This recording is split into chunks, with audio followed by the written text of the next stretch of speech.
kita melanjutkan. Namun sebelum itu kita hadiahi dulu sebagaimana lazimnya Al-Fatihah ila sahibul kitab al-musannif yakni Imam Al-Ghazali. Al-Fatihah. Ya Allah, baik, pertemuan kita kemarin terakhir sampai mana tuh? Idik tafad ya. Idik tafad Rasulullah SAW min ajla fil arab di tasbih wal iqrar min dari ta'amul dari. Coba bacakan. Siapa guru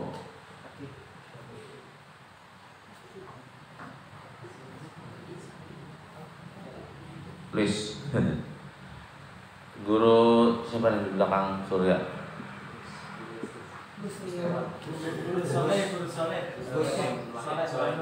Gus Riawan. Guru Soleh. Karena sudah Gus kasih. Gus dulu. Silakan Gus.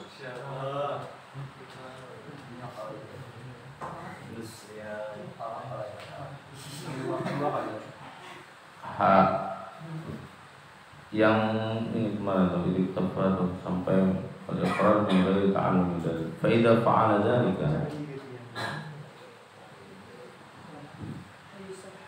adalah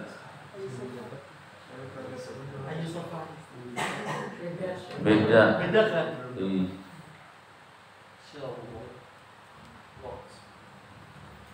Fi kitabi safhata at-tasi'ah wal 20.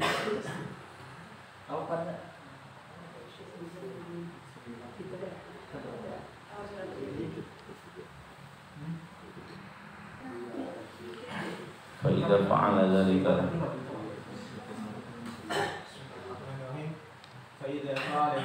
فقد أدى واجب الوقت وكان العلم الذي هو فرض العين عليه في الوقت تعلم الكلمتين وفهمهما وليس يلزمه أمرا وراء هذا في الوقت بدليل أنه لو مات عقب ذلك مات مطيعا لله عز وجل غير عاص له. Cukup. فإذا فعل ذلك. Jelaskan Guru Ismail.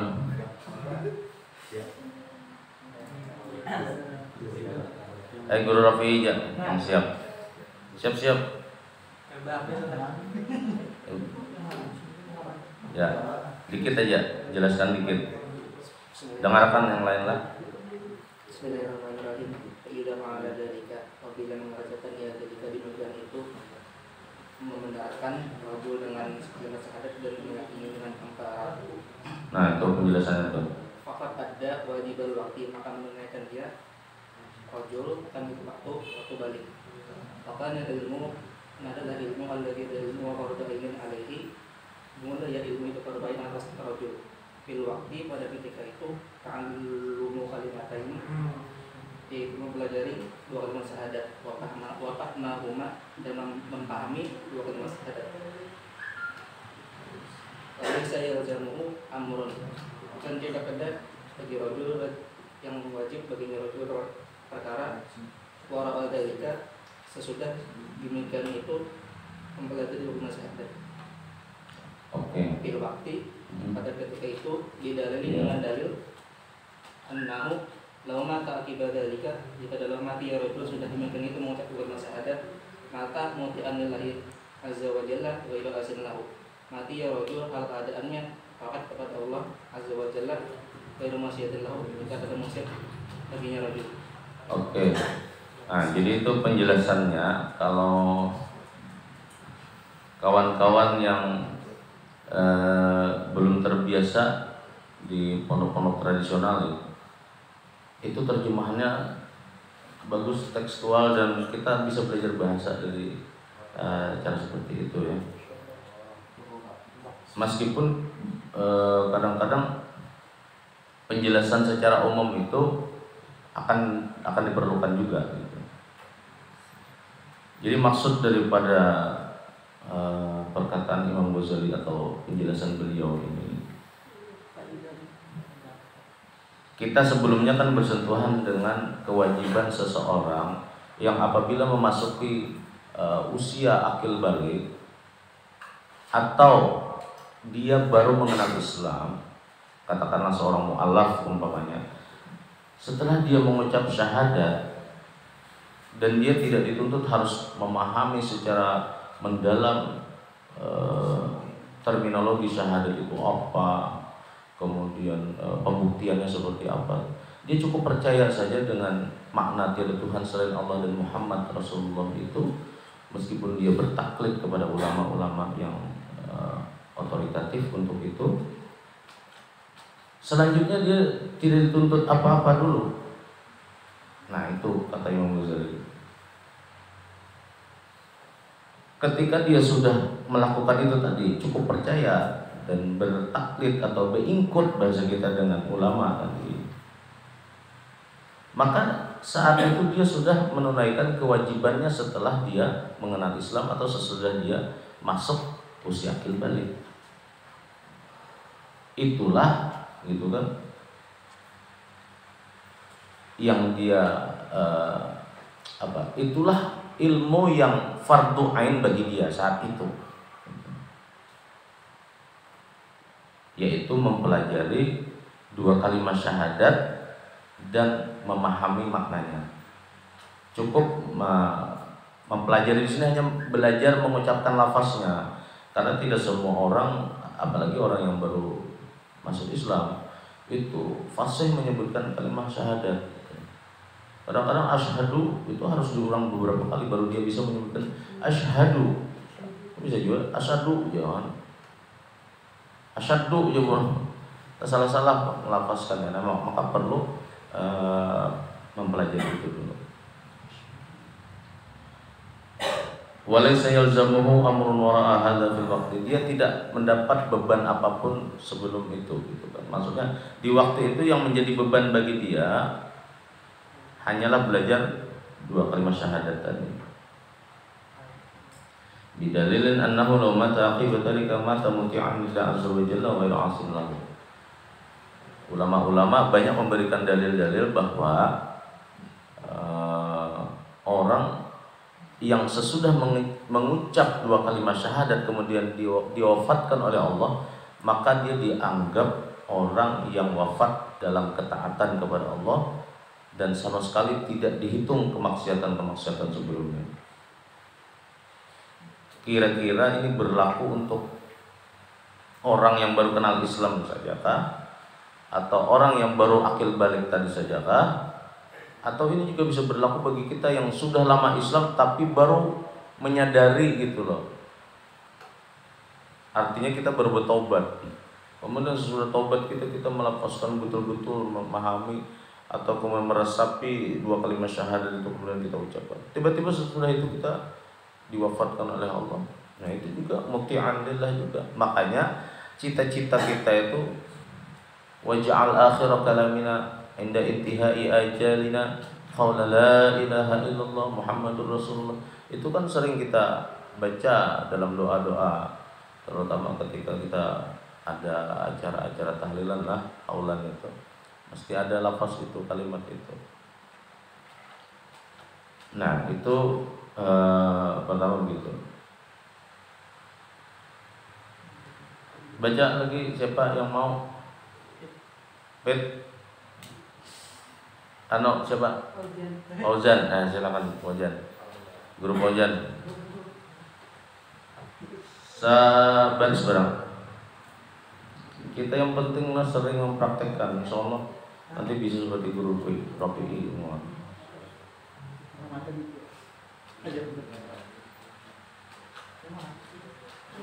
Nah.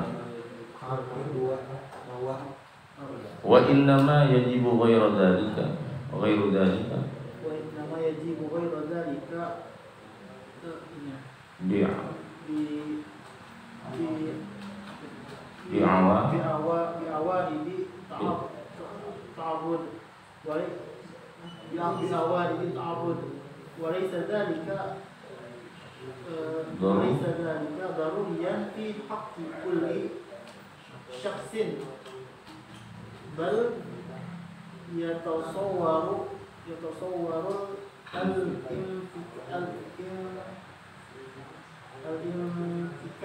الانفكاكي anha. Ya, coba.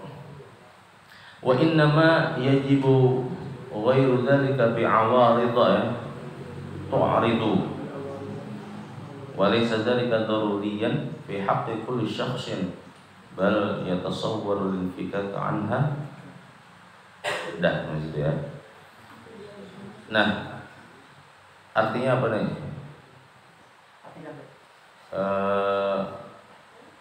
Uzali, arti akan namanya sesungguhnya jika itu wajib kecuali yang demikian awarid. Oke, wa inna ma yajibu ghairu dzalika bi awarid. Tadi bacanya bi awaridi, bi awarid. Awarid itu apa? Kalimat apa itu? Isim. Isimnya mabni apa mu'arab? Mu'arabnya dalam bentuk apa? Isim ghairu munsharifnya. Isim ghairu munsharifnya ilatnya apa? Apa? Berupa apa? Sigat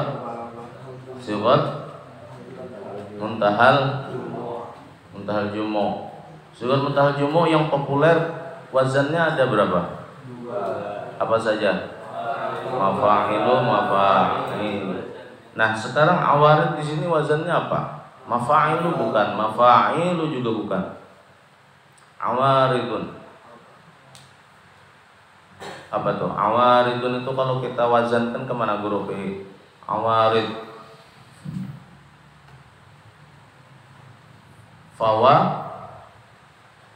Fawa'ilu. Jadi memang yang populer itu untuk sigat muntahal jumu'ah itu memang mafa'ilu dan mafa'ilu.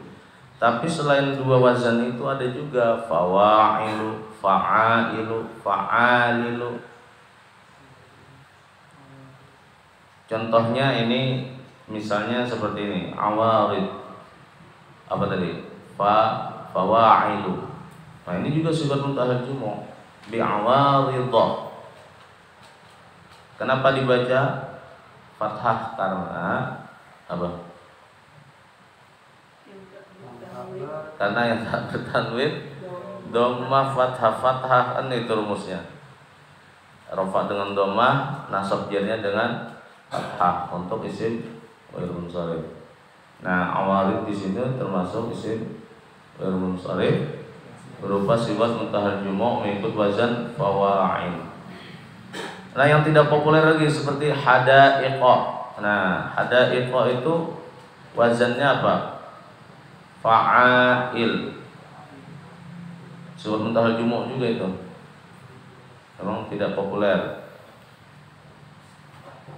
Inna lil muttaqina mafaza hadaiqa wa a'naba. Hadaiqa. Bacanya. Ada hadaiqan, padahal kan dia tidak tanpa alif lam. Tapi kenapa hadaiqa kada bertanwin?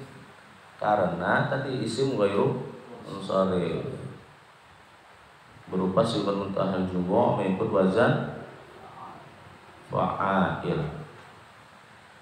Oke ya. Bi'awaridha tu'ridu atau ta'arudu bisa enggak? Tu'ridu saja ya, kita pilih. Adapun kewajiban-kewajiban selain dua kalimat syahadat tadi itu akan datang secara bertahap nanti gitu. Maksudnya begitulah penjelasannya. Walaysa dzalika daruriyan fi haqqi kulli syakhsin. Itu belum diperlukan bagi setiap individu yang tadi, yang baru akil balik atau yang baru mengenal Islam. Hal pertama adalah ia mengenal dua kalimat syahadat dulu. Ini kalau kita bukakan ke kaidah usul fikih, ada kaidah yang populer, al-aslu bara'atud dhimmah. Apa maknanya al-aslu bara'atud dhimmah itu? Hukum asal dari sesuatu itu adalah apa? Terbebas dari tanggungan. Hukum asal pada manusia. Bukan PMH mana? PMH harus paham ini kaidah-kaidah usul fikih ini. Al-aslu bara'atud dhimmah. Hukum asal pada manusia itu dia bebas dari beban-beban yang mesti ia tanggung. Maksudnya apa? Ya seperti ini, Imam Ghazali mengatakan kita sebelum mendapat beban-beban yang berat karena kita belum mukallaf, itu kan. Maka ketika baru menjadi mukallaf yang itu ditandai dengan akil balik, dan bagi laki-laki akil baliknya itu ditandai dengan mimpi indah gitu kan, yang menyebabkan dia kebasahan gitu. Nah, maka beban pertamanya itu masih syahadat saja, dia belum terbebani dengan yang lain. Tapi nanti ketika masuk, nah di sini ada penjelasannya. Ya, ada penjelasannya. Wa imma wa tilkal awarid imma an takuna fil fi'li wa imma fit tarki wa imma fil i'tiqad. Jadi bebannya itu atau hal-hal yang kewajiban-kewajiban yang akan ia hadapi berikutnya itu bisa dalam bentuk perbuatan atau juga dalam hal meninggalkan sesuatu. Fil fi'li di sini maksudnya mengerjakan sesuatu ya, menunaikan sesuatu atau meninggalkan sesuatu fit tarki wa imma fil i'tiqad ataupun dalam hal keyakinan. Amal fi'lu adapun dalam hal perbuatan, fabi ayya Aisyah min dahwati naharihi ila waqti dhuhri fa yatajaddadu alaihi bidukhuli waqti dhuhri. Itu guru ta'alluma apa ta'allumi? Ta'alluma ya, ta'allumat taharati was salati. Oke, jadi Fabi ayya Aisyah min dahwati nahari, kalau dia misalnya diberi nafas oleh Allah dari dahwati nahar. Dahwati nahar itu artinya waktu ini lah, kayak gini lah. Awal mula kita melihat matahari itu dahwati nahar. Berarti kita sebut saja pagi gitu ya. Ya, dohwah itu ada kaitan dengan waktu duha itu, kata-katanya masih sama ya. Ila waktu zuhri, sampai waktu zuhur kita diberi nafas saja oleh Allah. Fa yatajaddadu alaihi bidukhuli waktu zuhri, ketika masuk waktu zuhur maka yatajaddad alaihi, datanglah kewajiban baru bagi dia.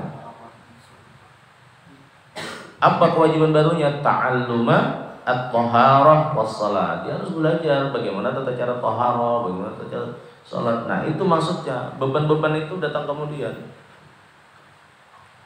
Al-aslu bara'atud dhimmah tadi. Di awal memang kita itu tidak ada beban. Tapi begitu ada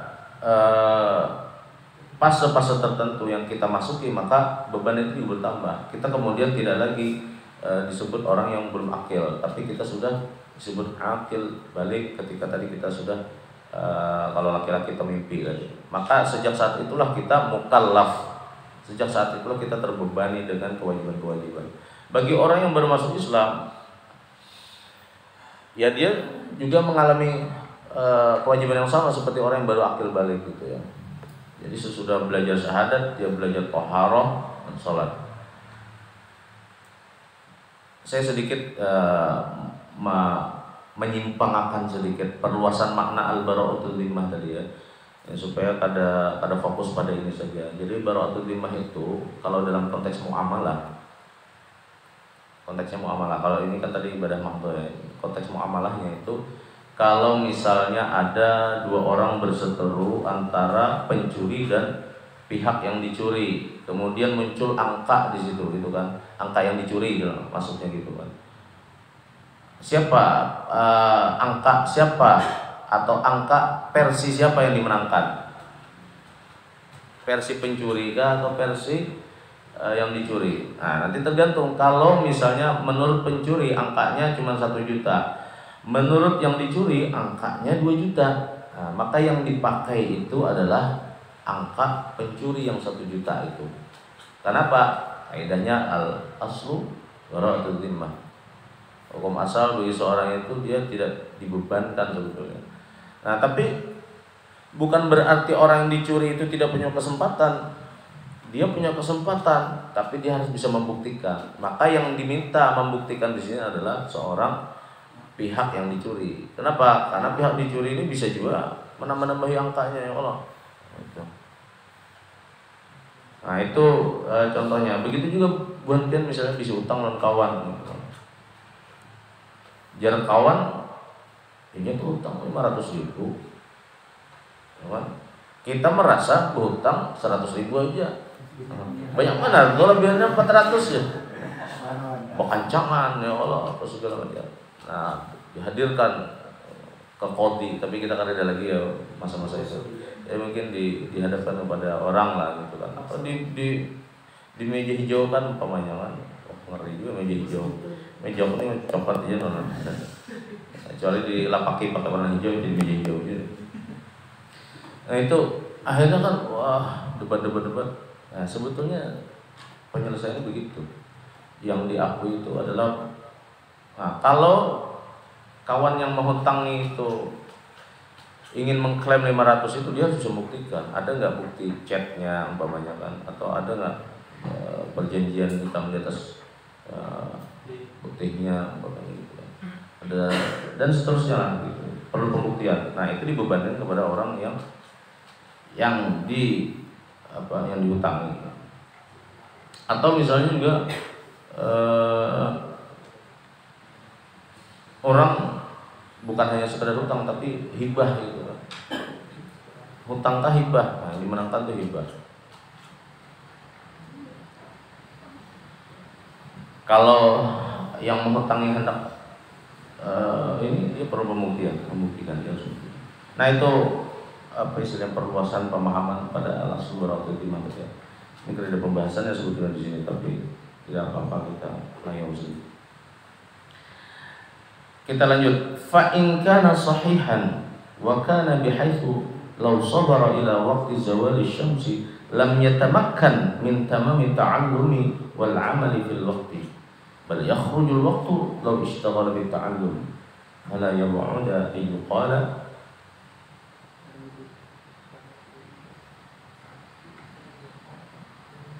فلا يبعد أن يقال الظاهر بقاؤه ويجب عليه تقديم التعلم على الوقت ويحتمل أن يقال وجوب العلم. Oke, kita jelaskan dikit-dikit lah. Kalau umpamanya seorang itu sahih di situ sehat ya. Wa kana bihaitsu law sabar ila waqti zawali syamsi lam yatamakkan min tamami ta'allum wal 'amal fil waqti. Sementara dia harus sabar menunggu zawali syamsi, waktu apa istilahnya matahari tenggelam itu kan. Sementara dia belum sempurna belajarnya, belajar thaharahnya belum sempurna, belajar tata cara sholatnya juga belum sempurna. Sementara kalau dia bertahan belajar, yakhrujul waqt, waktunya akan talimpuah, sementaranya belum menggawi sholat zuhur tadi karena keasikan belajar tadi. Az-zahir pada yang on ayyuqal, maka tepatlah dikatakan bahwa zahirnya dia itu masih hidup, maka wajib bagi dia taqdimut ta'allum, mendahulukan belajar anil waqti pada saat itu. Wa yahtamil ayyuqal, dan boleh juga dikatakan wujubul ilmi alladhi huwa syartul amal ba'da wujubil amal, bahwa kewajiban dia saat itu memang masih ilmu sebelum amal. Kenapa? Karena amal membutuhkan syarat. Apa syarat amal? Adalah ilmu. Maka dia mesti mendahulukan ilmu. Maka belajar di sini lebih diutamakan daripada dia mengerjakan sholat tapi dia tidak tahu tata cara sholatnya. Nah, jadi ini pendapat Imam Ghazali dalam hal ini. Fala yajibu qabla zawal, maka dia tidak wajib mengerjakan sholat sebelum terbenam matahari, sebelum dia menyelesaikan cara belajarnya atau tata cara sholat yang harus dia pelajari. Wa hakadha fi baqiyatis shalawat, begitu juga seterusnya dalam sholat-sholat atau waktu-waktu sholat yang lainnya. Fa in 'asha ila ramadhana tajaddada bisababihi wujub ta'allumis shaum. Kalau dia tiba-tiba atau nantinya masih dipanjangkan usia oleh Allah dan berhadapan dengan usia Ramadan, maka dia juga memiliki beban lanjutan, yaitu belajar bagaimana cara berpuasa. Wa huwa anna waqtahu min as-subhi ila ghurubish syamsi, yaitu puasa itu waktunya saja dalam konteks waktunya adalah dari waktu subuh sampai tenggelam matahari. Wa annal wajib fihi an-niyyatu wal imsaku 'anil akli wasyurbi wal biqa'. Dan kewajiban atau yang kita sebut dengan rukun dalam puasa itu adalah pertama niat, kemudian al-imsak. Al-imsak yakni menahan diri, 'anil akli wasyurbi, dari makan dan minum, wal biqa', dan juga berhubungan badan atau seksual bagi suami istri ya. Nah ini ada sedikit problem juga. Saya pernah menyimak itu satu pendapat bahwa orang suami istri, kalau suami istri ya berhubungan di siang Ramadan itu sanksi tanda kutipnya itu sama nggak dengan orang yang makan di bulan Ramadan? Selama ini kan beda ya. Kalau makan dan minum wajib qadha gitu kan. Kalau berhubungan puasa 2 bulan berturut-turut. Kalau tidak it'amu sittina miskinan kan, beri 60 makan orang miskin. Padahal kan suami istri ya berhubungan ya halal kan, tidak melakukan sesuatu yang tidak berzina gitu maksudnya kan. Suami dan istri ya makan dan minum juga tanpa uzur gitu kan, sama-sama kenikmatan sebetulnya. Yang satu kenikmatan perut, yang satu kenikmatan bobot gitu kan. Tapi sama-sama kenikmatan yang dia lakukan dan sama-sama di luar puasa itu halal karena dia suami istri. Tapi kenapa sanksinya kok beda gitu? Makanya dalam mazhab Maliki, makan dan minum tanpa uzur itu hukumannya, sanksinya juga sama seperti orang berhubungan suami istri.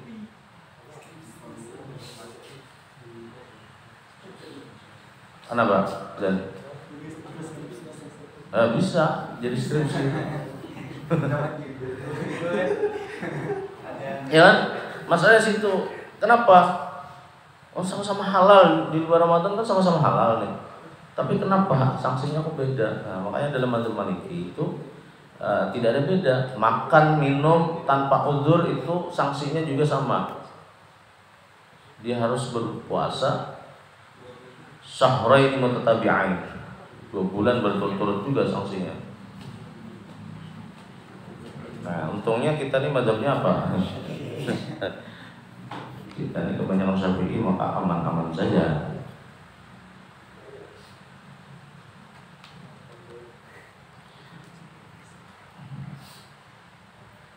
Wa anna dzalika yatamada ila ru'yatil hilal aw syahidaini, dan itu terus berlanjut sampai dia melihat bulan, dia sendiri yang melihat atau dengan dua orang saksi. Artinya tanda selesainya dia berpuasa atau tanda masuknya bulan Syawal atau 1 Syawal. Jadi kita ini kadang-kadang disibukkan dengan awal puasa saja, padahal akhir puasa itu juga harus jelas, ada ru'yahnya juga. Fa in tajaddada lahu malun aw kana lahu malun 'inda bulughihi lazimahu ta'alluma ma yajibu 'alaihi min az-zakat. Apabila datang kewajiban baru bagi dia, bukan tajaddada kewajiban dalam halnya, tapi kewajiban atau kewajiban barunya itu berupa harta. Ini tajaddada lahu malun, dia punya harta yang baru ia kuasai, au kana lahu malun 'inda bulughihi, dan atau dia baru mendapatkan harta itu setelah dia akil baligh, lazimahu ta'alluma, dia mendapat kewajiban untuk mempelajari ma yajibu 'alaihi min zakat, bagaimana aturan berzakat. Kenapa? Karena dia sudah mendapatkan kewajiban membayar zakat itu, karena dia sudah berposisi wajib zakat gitu. Dia sudah statusnya wajib zakat. Walakin la yalzamuhu fil hali, tapi diberitahu juga jangan buru-buru, tidak sekarang Anda bayar zakatnya. Innama yalzamuhu inda tamamil haul, tapi dia mendapatkan kewajiban itu kalau haulnya sudah sampai, yakni 1 tahun min waktu Islam, dari semenjak dia berislam atau semenjak dia akil balik, atau kalau orang yang mu'allaf itu setahun setelah dia berislam dihitung hartanya. Fa illam yamlik illa al-ibil lam yalzamhu illa ta'alluma zakatil ibil. Kalau dia tidak memiliki kecuali berupa unta saja hartanya, maka dia tidak memiliki kewajiban mempelajari zakat-zakat yang lain, cukup belajar bagaimana membayarkan zakat unta. Wa kadzalika fi sa'iril asnaf, begitu juga dengan asnaf-asnaf yang lainnya.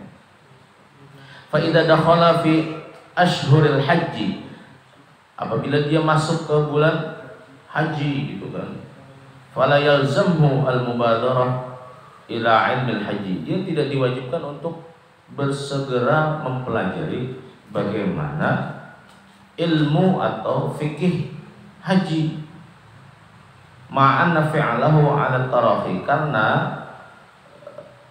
berhaji itu ada at-tarahi, ada kelonggaran, atau ada, kalau bahasa ininya, ada persyaratan-persyaratannya, dan persyaratannya itu sangat longgar, yaitu apa? Kemampuan. Mampu di sini mampu harta, mampu transportasi juga. Fala yakunu ta'allumuhu 'alal fawr, maka mempelajarinya itu tidak dituntut sesegera mungkin. Walakin yanbaghi li ulama'il islami ay yunabbihuhu 'ala anna al-hajja fardun 'ala at-tarahi 'ala kulli man malaka az-zada war-rahilata idza kana huwa malikan hatta huwa yara al-hazma li nafsihi fil mubadarah. Panjanglah. Hendaklah ada ulama yang memberitahukannya, memperingatkannya bahwa fikih haji atau ibadah haji itu dia memang fardu, tetapi alat tarahi, dia tidak harus dilakukan secara buru-buru. Ada beberapa persyaratan, yaitu malakazat warrahilah, dia punya harta atau ongkos bagi kita, warrahilah, dan juga sudah punya alat transportasi ke sana. Kalau di Indonesia berarti kita harus sudah daftar haji gitu. Karena daftar haji itu kita nyetorkan harta, nah nanti pihak pengelola haji yang memfasilitasi transportasinya. Hatta rubama yaral hazma li nafsihi fil mubadarah. Sampai nanti kalau umpamanya dia tiba-tiba memiliki hasrat, al-hazm di situ hasratnya. Fil mubadarah dalam bersegera tadi.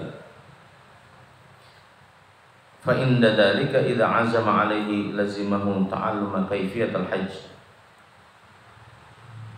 Kalau ketika itu dia betul-betul ingin gitu, azama alaihi, apa ya, orang itu kalau sudah terhinggap rindu, ya begitu memang. Ya kalian mungkin bisa merasakan lah kalau rindu sama seseorang, hendak aja bertemu. Nah itulah orang-orang tertentu. Mungkin kita pernah melihat film apa, Emak Naik Haji lah. Dulu ada orang kisahnya tuh, Sidin kehendakan naik haji. Setiap melihat gambar haji, terbayang Sidin hendak. Dan itu Sidin itu, beliau itu representasi orang tua yang ada di Indonesia. Hampir seluruh orang tua itu yang belum pernah naik haji itu impiannya pengen naik haji. Nah kerinduan itu bisa membuncah. Kalau kerinduan itu membuncah, maka inda dzalika, kata Imam Ghazali, dia harus lazimahu ta'alluma kaifiyatul hajj. Dia harus segera belajar bagaimana tata cara haji. Nah makanya kalau orang yang sudah masuk dalam kota panggilan haji, mereka itu kan oleh pemerintah kita diajarkan tuh, ada kan latihan hajinya, apa istilahnya itu? Manasik ya. Ada manasiknya. Nah itu kayaknya cocok sekali dengan pendapat Imam Ghazali. Walam yalzamhu illa ta'allum arkanihi, dan dia tidak diwajibkan kecuali belajar rukun-rukunnya, wa wajibatihi, dan kewajiban-kewajiban lainnya, duna nawafilihi. Tidak perlu mendahulukan atau tidak perlu tanpa harus memprioritaskan tanpa harus memprioritaskan mempelajari hal-hal yang sunnah-sunnah dalam berhaji. Dikit lagi nih.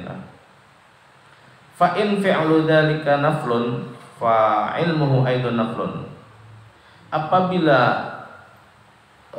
terkait perbuatan itu hukumnya sunnah, maka mempelajarinya juga hukumnya sunnah. Jadi kedua wajib. Fala yakunu ta'allumuhu fardhu 'ainin, maka mempelajari yang sunnah-sunnah itu tidak bisa kita paksakan itu merupakan bagian dari sesuatu yang bersifat fardhu 'ain, tidak. Nah ini sidin ada perluasan nih, fi tahrim as-sukut 'anit tanbih ala wujubi asl haji fil hal nadhrun yaliqu bil fiqh.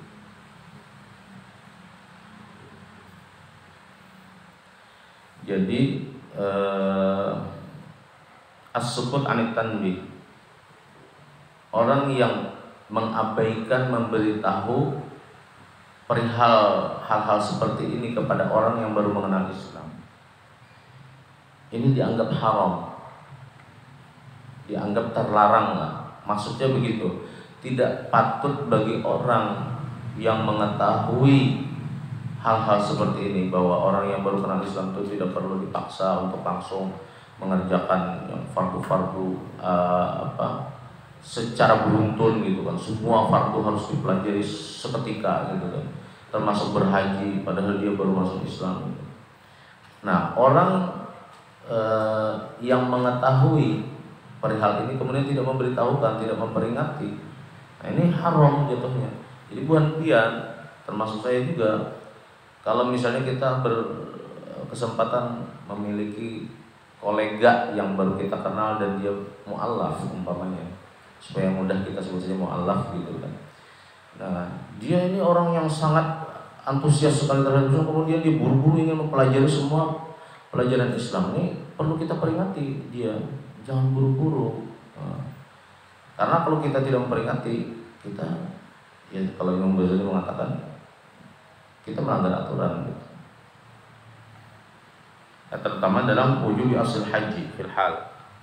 Jadi mengerjakan haji secara instan jangan gitu kan, meskipun dia punya harta ya. Wa hakadha tadrij fi 'ilmi sa'ir al-af'al allati huwa fardhu 'ain.